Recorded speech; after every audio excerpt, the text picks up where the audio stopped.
Alright, ladies and gentlemen, welcome back to the 2.5 APOC Shadow once again, probably the last time before the pure fiction reset.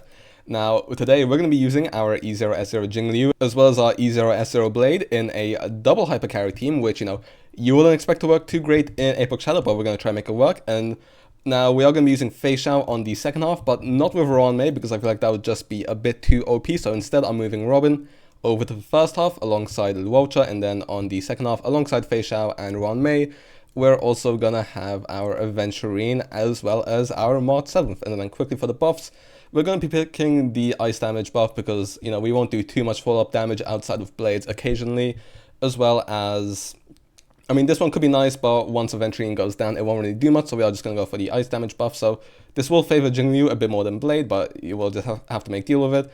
And then we're going to have the crit damage ultimate buff for the second half. And with that being said, let's just get right into the run. Alright, and here we are in the first half. Going to pop our Luocha technique, Robin technique into Jingliu technique and Blades technique. It's always so satisfying when you get to use all of the techniques on your team.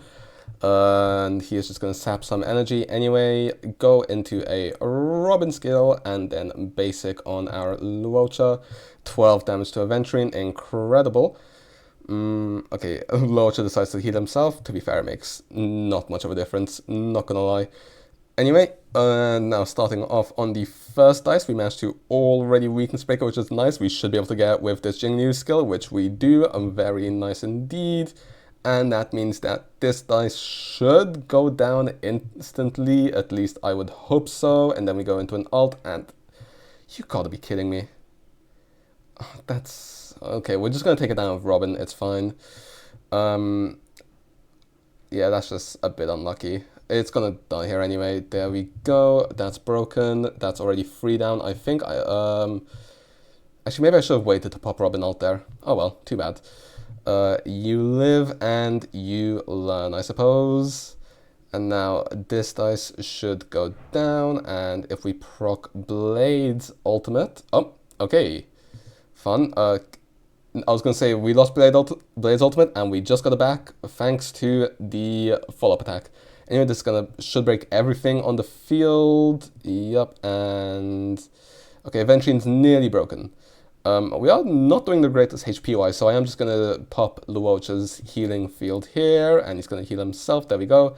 Now our entire team is solid on HP. Lovely. I don't think I would have made a difference anyway, but we do manage to weakness break him. The one problem is our Jingliu's buffed state is about to go down, which is not very nice. That is going to severely hamper our damage, and then obviously if you're playing Jingliu in a hypercarry team, you would have Branya or Sparkle to circumvent this problem, but since I'm not using either of them, instead I'm going for a dual carry team, even though it's Jingliu who's getting disproportionately buffed, then yeah, that's honestly not the greatest sign for us. If we were able to get off an ultimate hit, that would be nice, but Robin's ult is down as well, so we're not even going to do as much damage as we would otherwise. Yeah, not good. Blade is going to go into an ult, which will deal 100k, and then a follow-up, which will deal 73k and 61k. Considering the fact that the, what's it called? The buff doesn't really benefit him, then he's doing okay, but yeah, it would be nice if there was a buff which benefited the dual carry team a bit more, but we're just going off it based off weakness types. Anyway, I am trying to save my... I was trying to save my Robin ultimate for whenever he goes into the next half, so we can get a bit of a head start, but never mind. Anyway, we finished him off there with Jingliu ult, so that we still have our enhanced state for the start of the next half. Okay, we did not break the dice because of Robin's ult not being up. It's just a bit unfortunate, really. Okay, well, Robin did just get her ultimate here, and all we're gonna do here is just basic this. So yeah, we are wasting some of our uptime.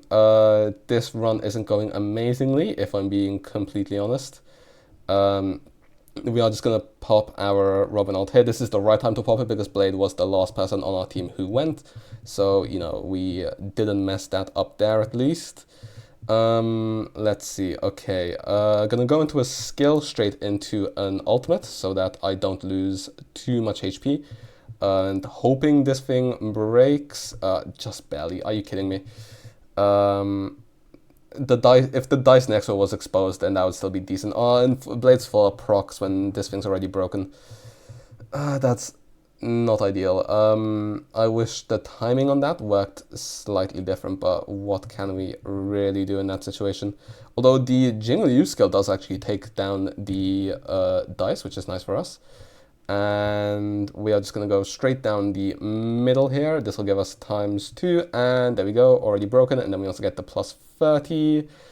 And okay, then if we do our Jingliu's ult here, we should be able to break the 2 dice, and this should break Avenging's toughness buff thanks to the fact that we're already doing damage to it.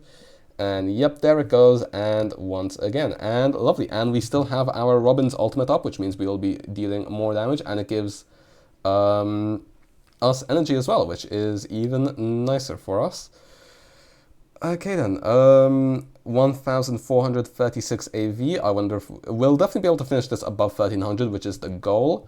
Gonna go into a Blade ult so that his follow-up just procs straight away. There we go.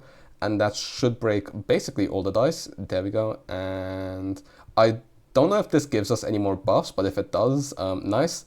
I read a bit, but I didn't read everything. Anyway, doing big damage on our Jingliu. Unfortunately, Robin's ultimate is going to expire, although actually we can do it again. The question is, would it be a good idea to do it now or right afterwards? Because I feel like it won't really have an effect unless we wait until after Jingliu's turn, I want to say. Although, you know, I am just going to proc it now, just in case, so that we can save our 1363 run. Not the ideal run.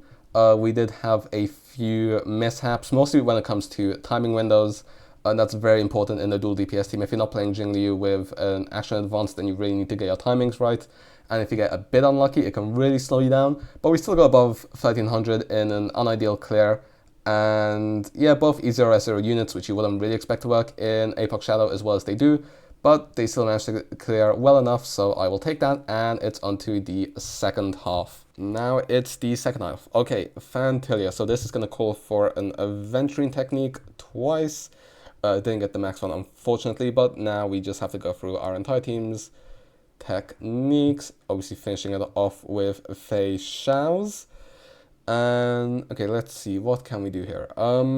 Actually, Ronmei is going after Feixiao, which isn't the best, although we do have our ultimate, so we could technically use it whenever we want. I don't know why, because Feixiao is on 144 speed, whereas Ronmei is on 148. At least she should be, which is strange. I will say that. Obviously, it would make sense after March's speed buff, but unless she gives the speed buff to the entire team, she doesn't. Oh, it's because Ronmei gives a 10% speed buff. That is why. Okay, that makes sense. Anyway, obviously going for the all damage flower. Fantilia's weakness is already down, so we can just proc Ronmei's ultimate. And let's see, now we're just short of Aventurine's ultimate, although we should get it, at least. Okay, never mind. I was expecting her to hit the entire team. Not much to get targeted twice, that's unlucky. Anyway, let's see. Feixiao's buffs, 1A crit damage, 100 crit rate. Quite a lot of buffs going on. 167 speed, I just realized. Whoopsies. Yeah, that kind of does happen when you get the 10% from Thingy and Thingy. Good enough. Anyway, 93k on the ultimate. More importantly, we just did a bunch of weakness break damage, although I would prefer to take out one more flower so that we get more of a damage buff, although if we don't, it's not the end of the world because we're still taking Fantilia down quicker. Okay, let's see what we want. I'm just gonna base on Ronmei. Why not? Actually, we're on 5 skill points. We could have used it. Oh, I actually wasn't expecting a Aventurine technique to break Fantilia. Whoops, my bad. It's fine. We'll just take her down here. We still have all of our buffs up, and Feixiao hits for how much? 400k. Yep, I'll take 400k, considering we barely have any buff. Well, we have all of our team buffs up. We just only have one flower buff up. And we're just short of energy on Ranmei's ultimate. That's unlucky. Okay, let's see. Fei 5, 11, Fei 5 again, and March does an enhanced basic for 78k, and now we get Ranmei's ultimate. And so now we'll have all of our buffs up, and the Feixiao ultimate this time will deal probably around 400k-ish again, at least I would expect so. And yup, literally exactly the same amount of damage. Anyway, since some shields are expiring, just gonna refresh them. And now Fantilia should go down. Or not. Okay, with the ultimate, and then we can use the enhanced basic before she puts any flowers up. So we'll get a bit of extra weakness break, which could prove useful in the long run. Let's see. And 43k and yeah, decent toughness bar damage. Actually, I'm going to proc the Feixiao ultimate as well. Just deal as much as I can, like I said before. And that's already like, is that a third? That's at least a quarter. That's like, what? Okay, I'm not gonna do math. I'm not good enough at math to do this. Anyway, once again we do have the flowers up, so I'm just gonna break this one. Taking a bit less damage just because of how many summons there are on the field, although I doubt it'll survive March's enhanced basic, at least. I mean, there's no way it does, surely. Surely, yep, okay, 106k, and it's gone. We don't have a lot of shields up right now, which is nice. Oh, we did also get our Aventryon's ult. I am going to actually target that onto Fantilia so that we get the crit damage increase on her. Ranmei's ultimate is up, so just going to use it. And then we can just use ourselves a nice little basic attack. Now, again, okay, ultimate. How much is the ult going to do? It's not fully leveled. 20k, good enough. The main thing there was it got our charge attack on Feixiao off. And there we go. We now broke 2 Lotuses. And gonna proc the Feixiao ultimate here. Oh, we're not going to break Fantilia. Unfortunate. I thought we were going to be able to. It's unless Aventurine procs his technique, but I don't think he'll be able to. No. It's fine, we'll just get, this can basically make up for the flower which we killed very quickly on in the first half so that we didn't get as many buffs from it. That's basically what this is counteracting.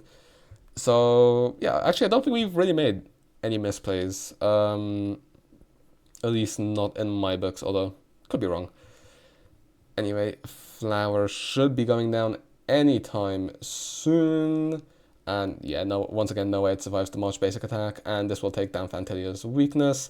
And now I'm curious to see just how much damage the Feixiao ultimate's going to do. We're on 1558 AV right now, and Feixiao does 476k. Nice. And then March will deal probably like 50k on the ult. Yeah, 65k. Obviously, this is unrealistic damage numbers. Those are going to be an MOC. Obviously, AS is inflated.